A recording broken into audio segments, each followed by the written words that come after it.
Halo semua, selamat datang kembali di channel kami. Hari ini kita akan membahas topik yang sangat penting, yang menjadi fondasi bagi kesehatan kita semua, obesitas dan peran tersembunyi di baliknya. Kita sering mendengar bahwa obesitas hanyalah masalah penampilan, padahal faktanya, obesitas adalah kontributor utama, bahkan bisa dibilang gerbang utama, menuju berbagai penyakit serius yang kita kenal sebagai sindrom metabolik dan pemicu kematian dini. Lihat data yang kita miliki.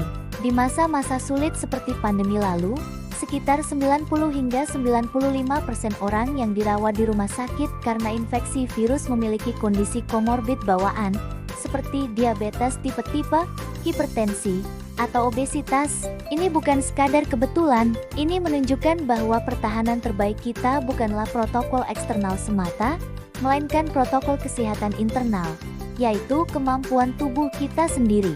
Dan kunci untuk meningkatkan daya tahan tubuh, bahkan efektivitas pengobatan, suntikan, atau booster apapun, sangat bergantung pada satu hal, menurunkan kadar lemak tubuh.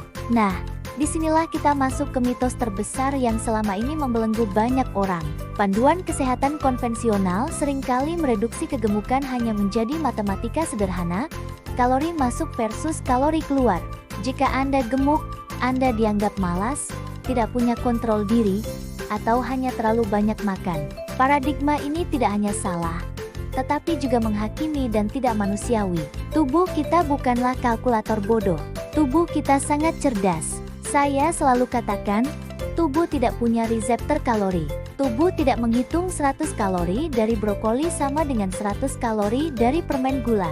Yang dimiliki tubuh adalah kecerdasan metabolisme dan yang terpenting, reseptor hormon. Tubuh merespons terhadap jenis makanan yang masuk. Dan pemain kunci dalam drama ini adalah hormon insulin. Mari kita bahas penyebab kegemukan yang sebenarnya. Ketika kita mengonsumsi karbohidrat berlebihan, terutama yang cepat diserap seperti tepung, gula, dan makanan olahan, tubuh kita memproduksi insulin dalam jumlah besar. Tugas insulin adalah menurunkan gula darah. Pertama, ia mengisi penyimpanan glikogen di otot dan hati. Tapi, saat penyimpanan itu penuh, kelebihan karbohidrat tidak bisa dibuang. Kelebihan itu kemudian diubah oleh stimulasi insulin menjadi lemak. Lemak ini disimpan dalam sel-sel lemak kita. Dan inilah bagian krusialnya. Selama kadar insulin dalam darah Anda tinggi, tubuh Anda tidak akan pernah bisa membakar lemak yang sudah tersimpan. Insulin bertindak seperti kunci pengaman, mengunci lemak di sel. Ia menghambat aktivasi enzim lipase yang berfungsi untuk mencairkan dan membakar lemak. Jadi, jika Anda terus-menerus mencicil karbohidrat sepanjang hari, insulin Anda selalu berada di puncaknya, dan Anda akan selamanya berada dalam mode penyimpanan lemak, bukan mode pembakaran lemak.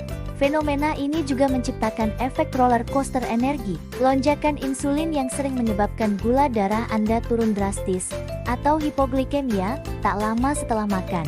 Ketika gula darah anjlok, otak mengirimkan sinyal bahaya, memicu rasa lapar yang luar biasa. Inilah alasan banyak orang merasa sulit sekali untuk berhenti makan atau merasa kenyang berkepanjangan.